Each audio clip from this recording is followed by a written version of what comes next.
Today I'm sitting in the racing room to record my latest podcast.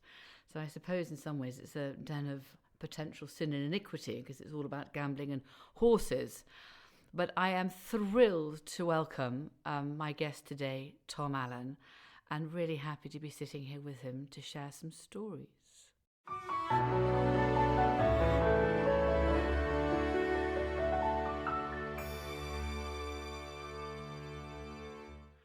Tom, thank you so much for joining me today. Lady C, thank you for having me in your wonderful racing room. I don't think I've ever been in a room dedicated to racing. Some people have a peloton, but that feels different. Well, my husband is potty about horses and race horses. I love horses. I think they're the most extraordinary, beautiful animals. But his family have always been involved in flat racing. So Flat racing? Yes. Which is rather than steeplechasing. Exactly Is that right? that. Although I grew up more with steeplechasing, so I've had to transform myself a little bit. But actually, at the bottom of it for me is a love of horses, taking the best care of them, feeding them as well, and having a good cuddle, burying my head in their necks. It's unique. My friend Sharon is a bit like that, and she's always loved horses, and she used to live in the Elephant and Castle as a child, and she loved horses so much she would ride them up and down the Old Kent Road. How and amazing. even in the middle of the city. So there you go. So, Tom, it's been a joy to get to know you a little bit, but do you want to share how you first came to Highclere? Well, yes, of course. I and my partner Alfie, we're both big fans of a show that is made here. I can't remember what it's called now, but can't remember what it's called. But delighted, we were delighted to learn that you could come on a visit to Highclere, or as I like to call it, Highclere, as though there's a woman called Claire who lives here. And for my birthday, my boyfriend organised a trip, and so we came out here and we had the most wonderful time going around the house. And then just as we were leaving, we were looking at the silverware, which you keep in a sort of recessed space. Oh, yes. Which I actually assumed was the gift shop. So I was slightly disappointed to learn you couldn't buy those letter openers and tureens.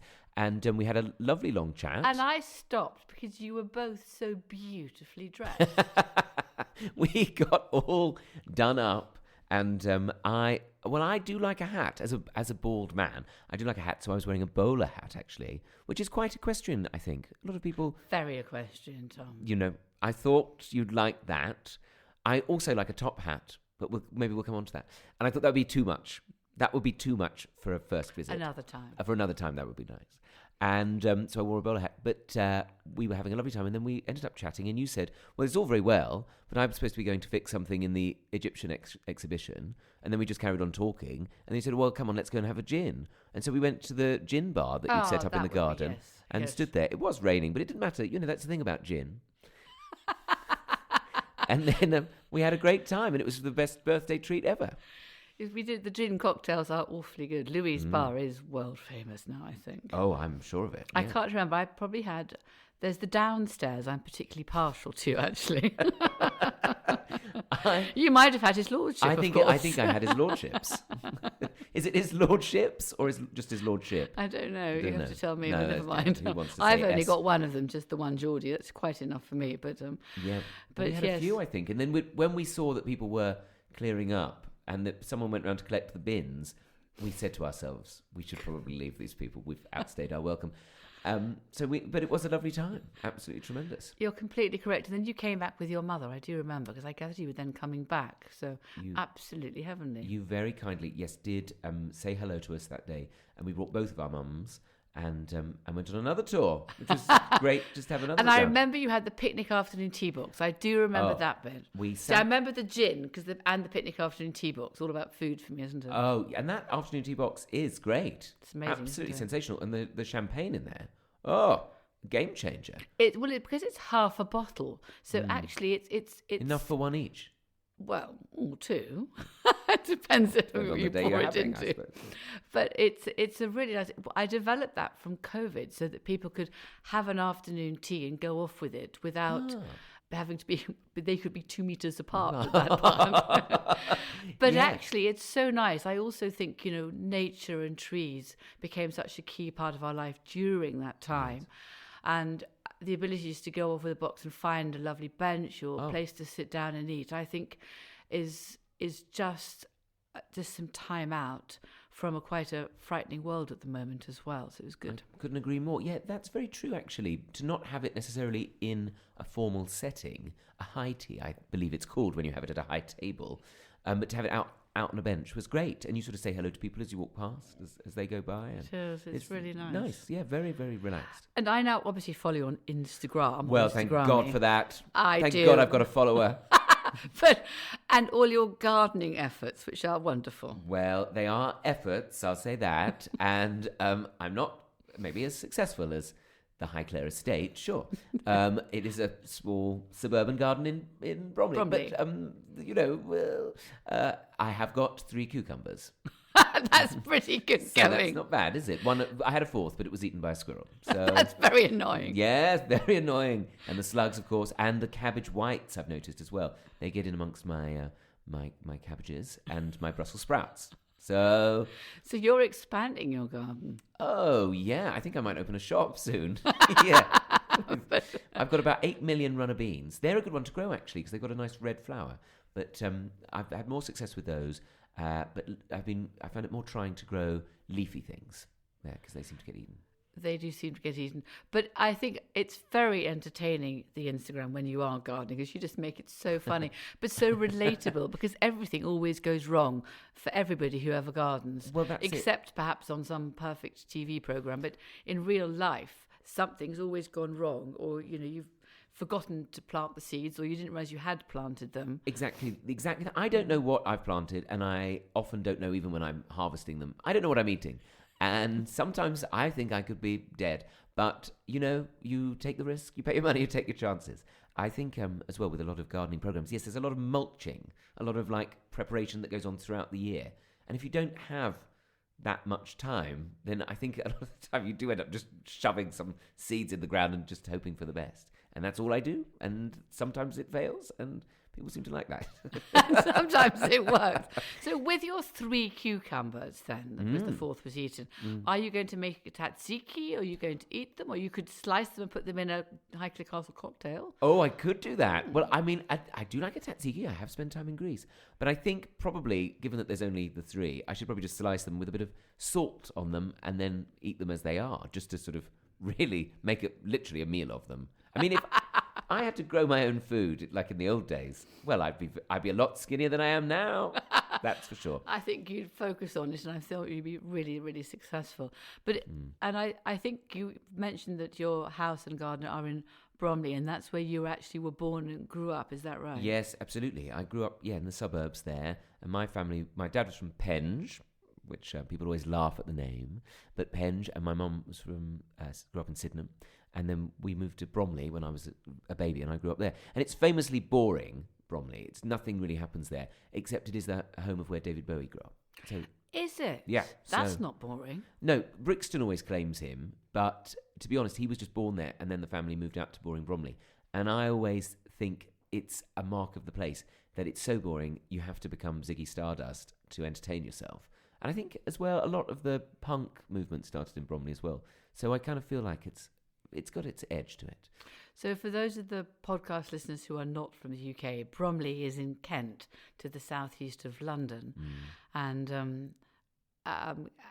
it's got many smaller houses with, I suppose, gardens about 100 foot long, 50 foot long, 70 foot. But 70 foot, yes. If we're going to, we shouldn't worry about these things. But yes, no. 70 foot. Yes, but you can do a huge amount of gardening within that space. It's big. Yes, you can. And you've now got Gardener's World coming, haven't you? Well, yes. Apparently, it's going to be in the winter episode. I think they're going to do it. My friend Arit Anderson came round and told me all about a honeysuckle, and I also talked to her about slugs. Slugs are such a hot topic. If you want to get gardeners talking, just talk about slugs. They love telling you their different ways of killing them. Have you tried coffee grounds? Tried that. No good? Well, it might have done, but it also killed my courgettes. So what do you want? Which would you prefer? Garlic seems to be the one that works best for me. Have you ever tried that? Growing garlic or eating it? For the slugs, making like a cordial with a bulb of garlic, boil it up for about 2 hours in some water, and then that will leave you like a sort of, I call it garlic squash, like orange squash, and then you dilute that in a watering can. And it seems to sort of keep the slugs away. How interesting. Try so it. Tip from the top. Tip from the top. Thank you. Can't remember where I got it from. Someone at Chelsea.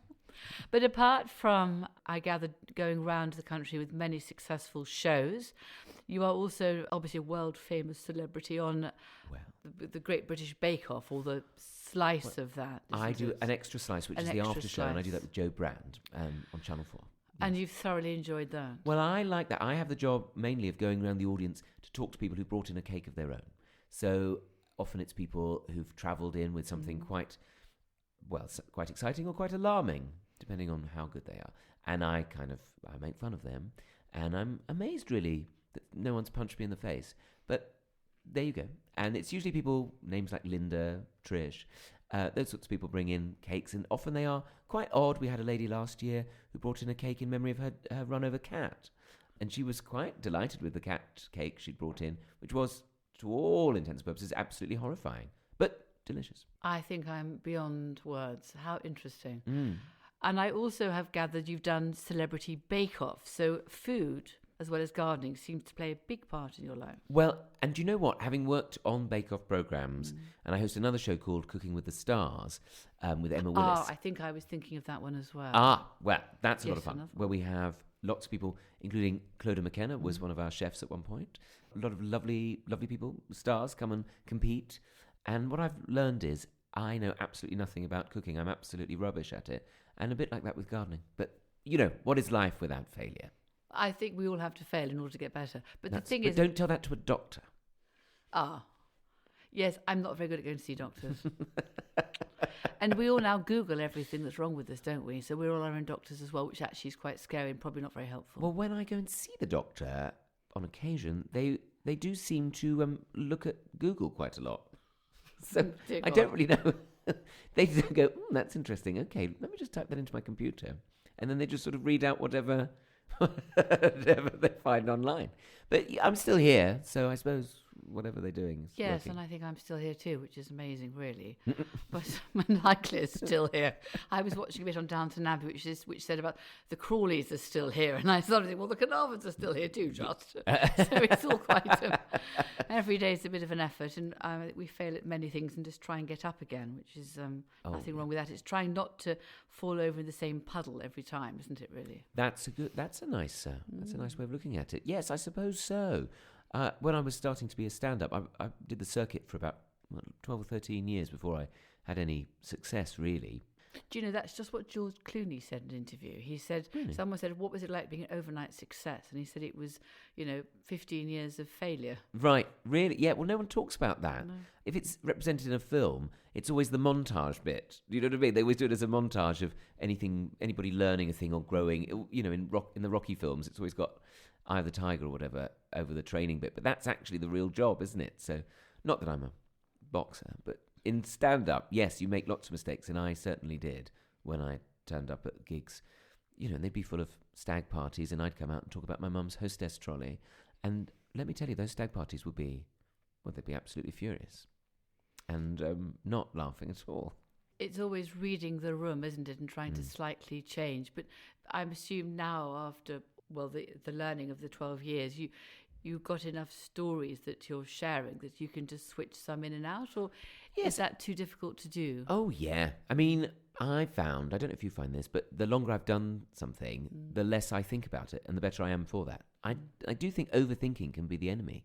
I think the less we think, the more we sit down on a bench with an afternoon tea box. Actually, although that might seem counterintuitive, actually that's us at our best. How long would your stand-up routine be for? How long would you be on stage for? Well, when I was on the circuit, it was more sort of 20 minutes, but now I do my tours, and they tend to be about an hour and a half. So with an interval? Yes, we do have a little interval. For a little gin? A little gin, for example, if there's a Highclere gin anywhere, or whatever. And then at the end of that, may I ask you, do you then go out and chat to everybody as they're leaving, or are you then completely exhausted in your dressing room? I tend to be quite knackered by the end of it, so I just tend to sit down. And I'm sure the audience are ready for a sit down away from me anyway. By that point, they've had 90 minutes. So, so I tend to just go and sit down for a bit. But it's quite an intense job in a strange way, but it's fun. But I think you give huge entertainment and pleasure to many people. And I think the act of going into a theatre and being in the audience and looking forward to the evening ahead, there's nothing like it, actually. You are taken out of your everyday world for a little bit.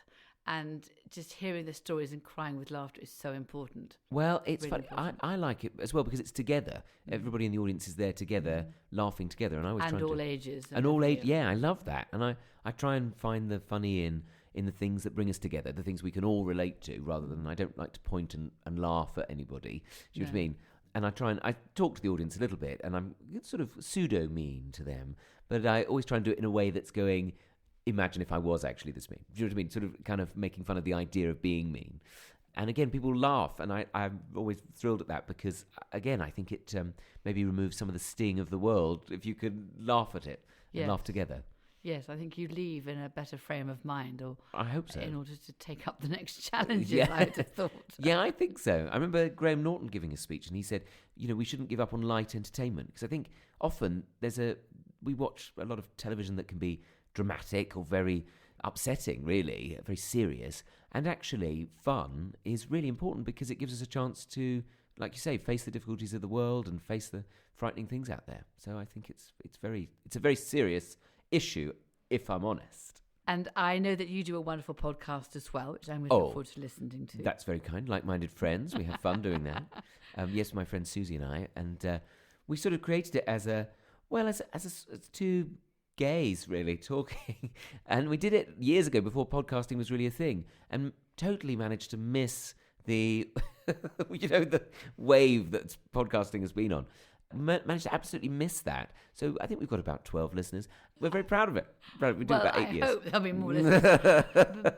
It is interesting that I'm never quite sure what makes a podcast take off or not. Yes. It's quite curious, isn't it, in this extraordinary world? Yes. I suppose it's about being personal, isn't it? If you can connect with people and provide them a bit of company, I think then that's the game, isn't it? That's what I always liked about Radio 4. Sort of when I was growing up, I loved Radio 4. But you've now also got your own radio show. I've been Googling you. Goodness me, ladies. See, I'm very flattered. I do Sunday mornings on Virgin Radio, which I like very much. And I'm sort of coming at that at quite a sideways angle because I think a lot of the time radio DJs can be quite rock and roll, can be quite cool, and I'm not very cool. So on our show, for example, we're doing a harvest festival in a few weeks, which I don't think has ever been attempted on radio before. So we're encouraging the listeners to send in photographs of things they've grown. Maybe they've got some cucumbers. I like to think I'm going to my old lady stage now. I'm 41. My God, what on earth does that make me then, Tom? So no. I hope you're just in your young lady stage. Let me reverse that one out. My Miss Marple stage. That's how I sort of think of myself, as a bit Joan Hickson in Agatha Christie. That's sort of what I'm leaning into as a lifestyle, without the murders, hopefully. But that's sort of like slightly twee, slightly growing vegetables, yes, wearing tweed, maybe doing jigsaws. That's... God, you'd fit very well at Highclere. Is that right? We sadly do jigsaws, garden, and occasionally dress in tweed. Well, that's great. No wonder I stopped, because you were clearly one of us when I passed you in the why corridor. You'd asked me on this podcast, actually, and now we know. Just old people. Yeah, just the sense of being a bit slower about things. I don't mind at all. I think it's really important, and whilst I enjoy social media, I don't have any alerts or notifications on my phone, so it's my choice when I look at it. Very wise. In the morning or the evening or whatever Very I'm doing. wise. And I tend to not answer my emails continually, just to give myself a little bit of time out. I think that's very good. Having said that, I think it does bring us all together in different ways, which is fun, and it's a few minutes apart, which is just entertaining. Yeah. I think great. That's how it should be, isn't it? Because I think there is some negativity online. I'm sure we've all seen it. You see people commenting and things, and not often, but occasionally. It only needs to be one comment, which can really sting. And as I always say, the people who comment like that on social media are the same people who, in the old days, probably would have turned up at a public hanging. That sort of type that might have. Well, that's a jolly thought. The sort of person who probably would have thrown a cabbage at your head as it was being lopped off. That sort of thing. And I think once you can see them for that, then they lose their power, because you go, you're just that sort of person. But there is a lot of positivity on there, and I think the way that people can find their niche is really exciting. I also think what I enjoy about what you share on Instagram, for example, is you're just sharing growing a tomato. It's not about, I've got the best holidays, or I've got the, the longest legs, or I've got the most expensive suit. It's the little details of everyday life which are fun and just make us all laugh. And I did start laughing when you were looking for your blooming tomato. Well, thank you for saying that. It took a long time. It did take a long time. We were very excited because, of course, the tomato bush looked very pretty and it had a nice scent to it. And but people were like, no, you've got to get rid of the leaves, get rid of the leaves. We were like, we don't want to do that. And then it'll look... So now we've done that. It looks all kind of spindly, but it has got 3 tomatoes on it now. So I suppose people were right. But still... So I hope you enjoy every single one of those tomatoes with great savour and time spent. You bet. It's going to be absolutely delicious. If they go red, I mean, they're still green at the moment, so they'll be absolutely disgusting. I'm going to show you my tomatoes. May I do that? Oh, you've been growing those? I've been growing some tomatoes. Oh, I bet yours will be good. Well, you come and taste some. You take some back to Alfie too. Oh, he'll like that. He'll like that, won't he? Yeah, I mean, he might see it as a declaration of war, actually. In the tomato sphere. So as we go forward into the autumn of this particular year, and our lives. And our lives, that would be true, yes. I was just thinking of all the different projects you have ahead of you. Are you doing another celebrity cooking show? Well, Bake Off an Extra Slice is running throughout the autumn. Right. And so we're very excited about that. And then I'm also writing another book at the moment. I've done 2 books, and this is a fiction book I'm working on at the moment. So I'm very excited about that. I wrote about, in my non-fiction books, I wrote about growing up in suburbia and being quite eccentric because, as I say, Bromley is quite a boring place, but I would often dress up in Victorian clothing in a bid to distract people, I think, from the fact that I was gay. But, I mean, it was a flawed plan. I think it's really interesting because I've read a little bit about how the journey for your own life through that period, because it does seem, I have to say today, although I'm much older than you, so odd that you can't be who you want to be. And yet it has seemingly changed so much in the last 20 years, Tom. For sure. Yeah. And, my son and his generation do not see the prejudices, I think, that previous generations might have seen at all. Yes, absolutely. It's not in their psyche even. Yeah. And for me, it just still seems really weird looking back. And unforgivable, actually, sometimes in terms of the restrictions placed on people's ability to lead their own lives. But even in your book, and you're so young, I was so amazed as you were writing about what you'd had to deal with. Well, I think I always felt different, and I think you can make a choice to either try and hide that or to...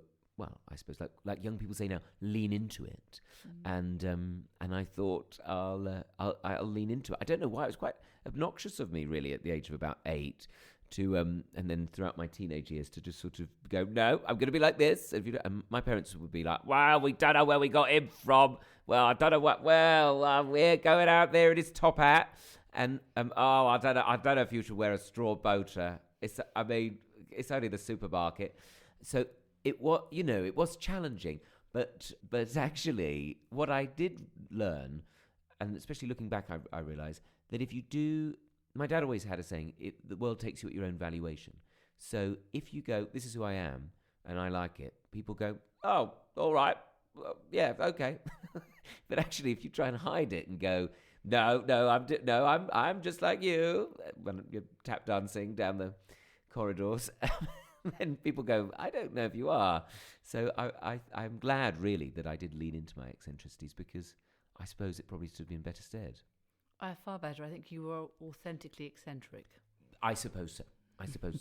And for my money, there's not enough eccentrics in the world. There aren't. And I think I've always loved collecting eccentrics all through my life.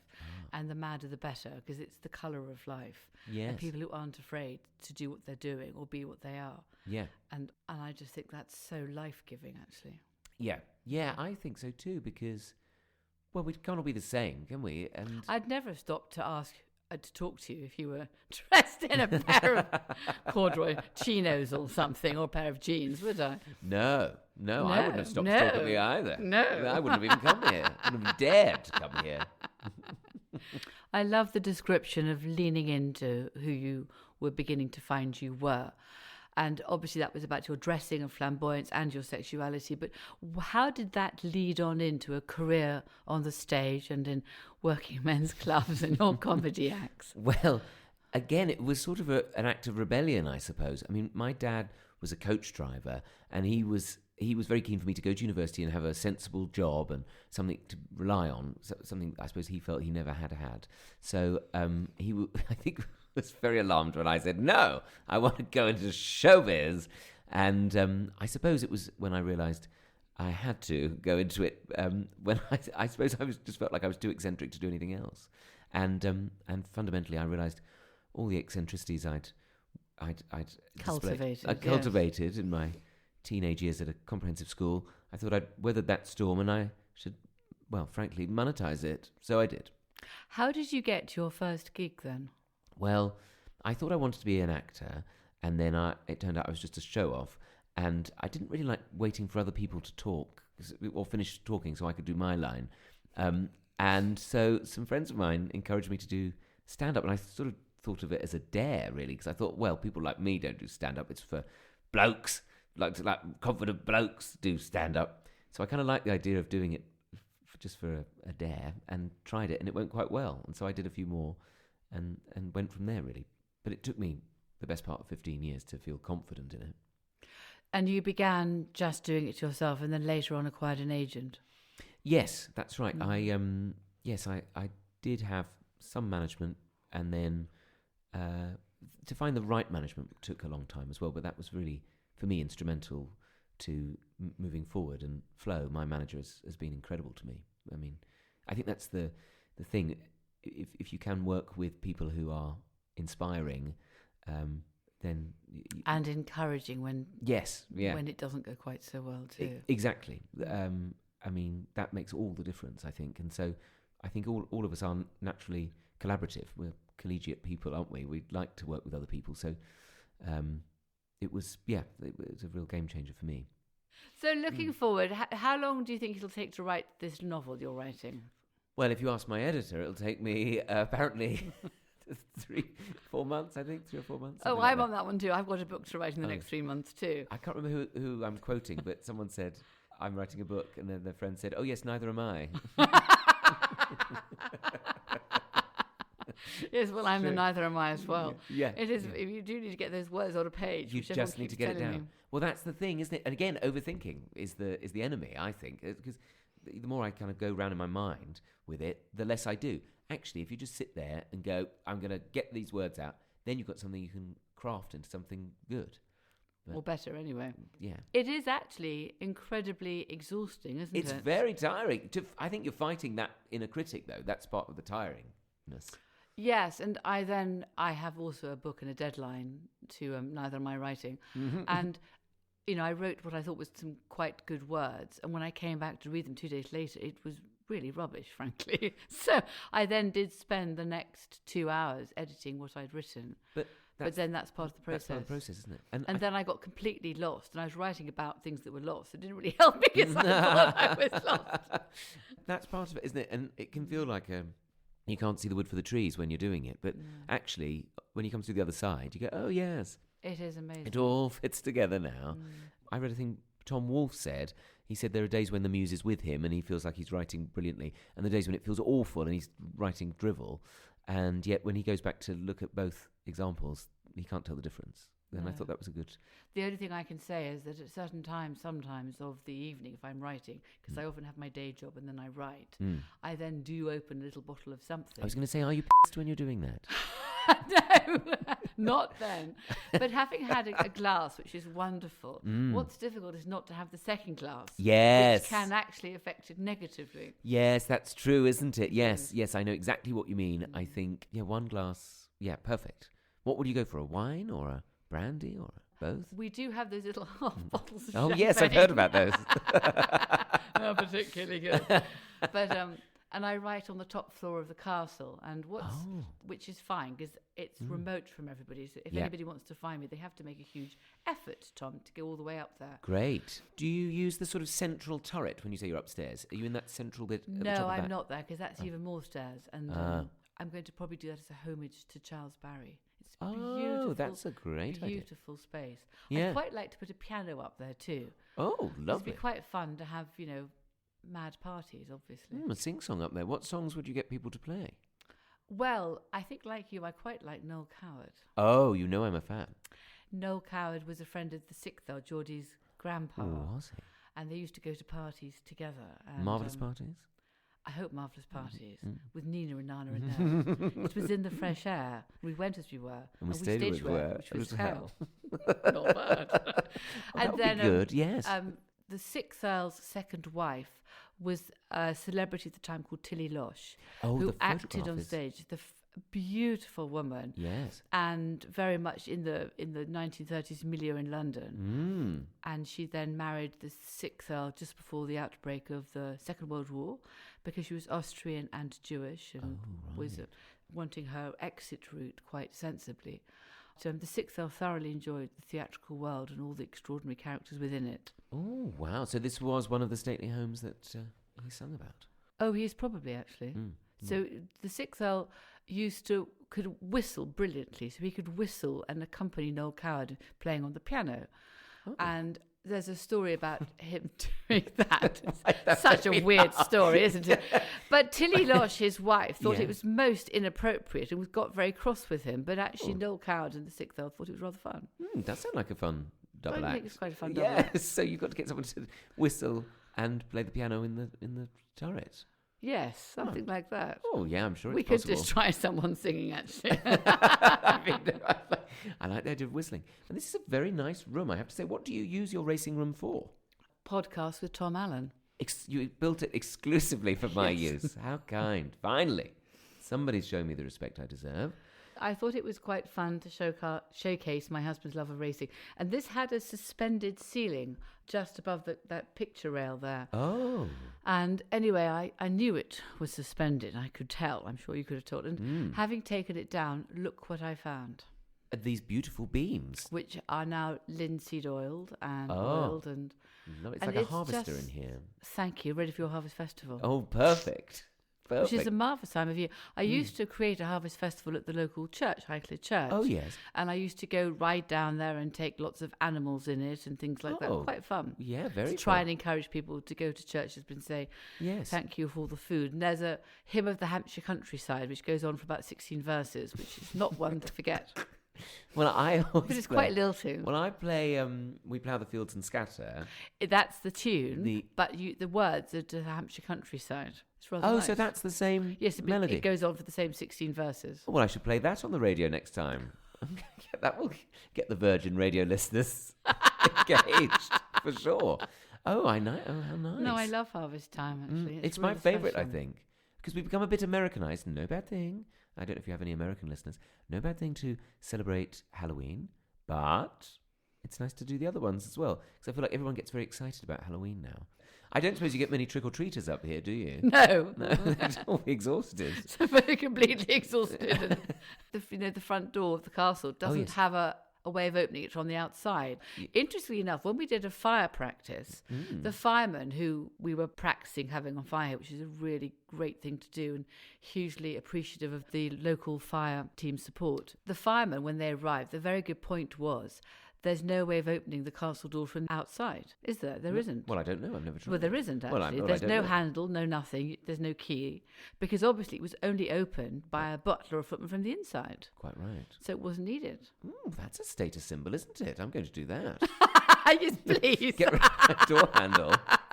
I mean, if you also make sure there's no way the mail can go in, you'll get no funny mail either. Oh, yeah. You don't want Pizza Go-Go putting their pamphlets through your front door at Highclere. Yeah, interesting. Isn't it bizarre? The challenges of living in a castle. The challenge. Who knew? What do you do for takeaways up here? Do they deliver? No, I cook every night. Oh. There are no takeaways. You can't get a Deliveroo or anything? Can't get a Deliveroo or takeaway, too far. Yes, I can imagine that, actually. It would be a bit an ask, people. Yeah. So that's why but I enjoy cooking, although sometimes I would love not to cook, but I do enjoy it. Do you cook produce from the estate? Where I can. I've got lots of spinach and Swiss chard, so I'm contemplating a soup tonight. Swiss chard. I planted that a few years ago. Oh, went mad. Loads of it. I know. And then I realised I don't like it. I'll have your Swiss chard if you plant it again. Beetroot. I've got loads of beetroot this year. That did well. Don't like it. Don't like it at all. Do you know what? We can do a swap. You can give me your beetroot and Swiss chard, and I'll give you more beans. Oh, perfect. Great. Or a tomato would be great. Or tomatoes. Oh, okay. And you can have a few more courgettes, because you make a courgette and lemon soup. It's delicious. Oh, that's fancy. Oh, I think we should be growing cooking together. But I'm sure there's more we can do together, Tom, as well as cooking and growing. It'd be such fun. Well, if you'll have me, I'd love it. It'd be fun, wouldn't it? Thank you so much for coming today. I've so enjoyed chatting to you. Well, it's been a lovely time for me. I still don't know what this room is used for, but I've had a lovely time here. And I'm still not sure of all the masses of things that you do, but you've been sharing some of your life, and congratulations on all you've achieved. It's extraordinary. Oh, that's very kind. Thank you for having me. Amazing.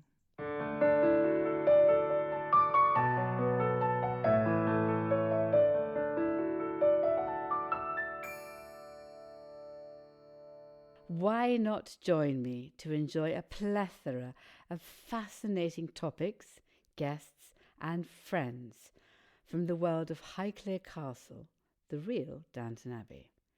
Whether you love movies or care about the planet, wish to discover the best gardening or cooking tips, hear about innovation, music, or the history of flight, I hope you will thoroughly enjoy the library we have created on my podcast page at ladycarnarvon.com.